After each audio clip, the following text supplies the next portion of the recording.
anak itu tak sudi untuk mengurus adiknya. Hingga suatu saat, hal yang tidak masuk akal terjadi pula pada keluarga tersebut. Kita sudah tak ada uang, ladang kering kerontang. Apa yang harus kita lakukan untuk menyambung hidup? Kalau kambing yang kita ternak dijual aja ya. Tapi kan kambing-kambing itu sangat kurus, tidak akan laku mahal di pasar, Bu. Nanti coba minta tolong Sulung untuk mengembala kambing di padang rumput, supaya cepat gemuk ya. Ayah segera memanggil Sulung. Sulung, kalau mau beri makan kambing-kambing kita di padang rumput ya. Persediaan uang sudah menipis, sedangkan ladang kita sedang sangat kering. Tak mau. Pak Sulung, tolonglah bantu ayah dan ibu.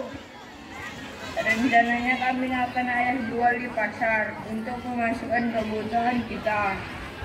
Tak lama kemudian, Sulung mau mengembala 2 ekor kambing yang dimiliki ayahnya.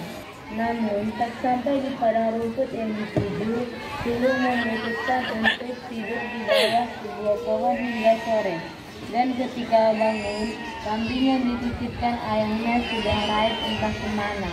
Dan merasa bersalah, Sulung tak menjelaskan kejadian sebenarnya. Kambing-kambing kita di mana Sulung? Kok tidak ada? Hanyut di sungai. Apa hanyut? Ya ampun, bagaimana ini? Kenapa bisa hanyut? Ayah sangat kecewa pada Sulung yang tidak bisa diandalkan.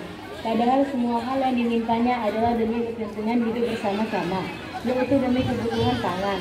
Kesedihan pun dirasakan ibu yang selalu bersedia untuk mencari tambahan penghasilan untuk keluarga.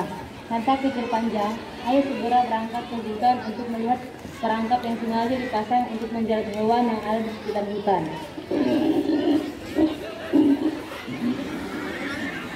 Oh, ternyata aku dapat seekor anak babi hutan. Pasti akan aku dijual di pasar. Lumayan untuk membeli kebutuhan makanan selama seminggu. Dengan rasa gembira, ayah melepas jeratan yang ada pada kaki hewan tersebut dan membawanya pulang.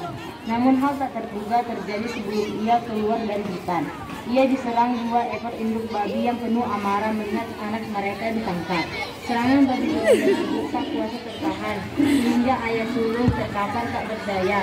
Namun tetap mencoba melakukan serangan balik pada hewan liar tersebut. Tetapi usahanya tak membuahkan hasil. Justru ia dikejar kawanan babi hutan hingga ke sungai. Sungguh naas nasibnya. Ia tewas ketika melompati bebatuan karena terjatuh dan kepalanya membentur sebuah batu. Sulung, kamu apa-apaan? Selalu bikin susah orang tua. Seenaknya saja kamu buang beras untuk makan ke dalam sumur. Lelah memarahi Sulung, ibu pun meminta tolong agar Sulung mengambil periuk tanah liat di belakang untuk dijual ke pasar. Ya sudah Sulung, tolong ibu ambil periuk tanah di belakang. Akan ibu jual ke pasar. Tolong jaga adik karena ayah belum pulang ke rumah. Untuk apa aku mengambil periuk dan menjaga si bungsu? Aku jadi tidak bisa main. Mending aku pecahkan saja periuk ini. Tak disangka, periuk hasil buatan ibu dipecahkan begitu saja oleh anak nakal yang satu ini. Sungguh keterlaluan dan membuat hati ibu hancur berkeping-keping, layaknya periuk yang sudah pecah itu. Sulung, apa kamu tidak tahu? Kita butuh makan. Kenapa kamu pecahkan periuk itu? Padahal itu adalah salah satunya sisa harta yang kita punya.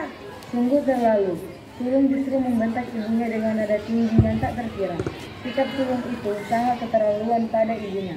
Ia tak sadar bahwa suatu saat nanti penyesalan dan penderitaan pasti akan ia alami jika sang ibu sudah tiada. Sementara itu, bungsu yang baru 1 tahun hanya bisa menyaksikan kesedihan mendalam pada ibunya.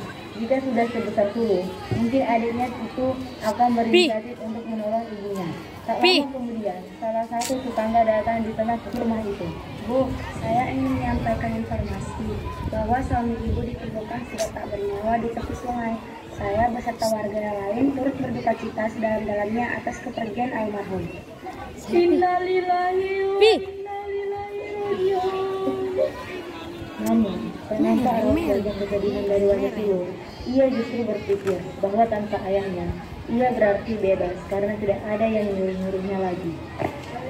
Ibu Sulung pergi menuju sebuah batu yang disebut batu belah, tempat suaminya terjatuh dan meninggal. Kemudian ia pun bersenandung sambil berjalan menuju batu tersebut. Batu belah, batu betangkung, hatiku angkala merana.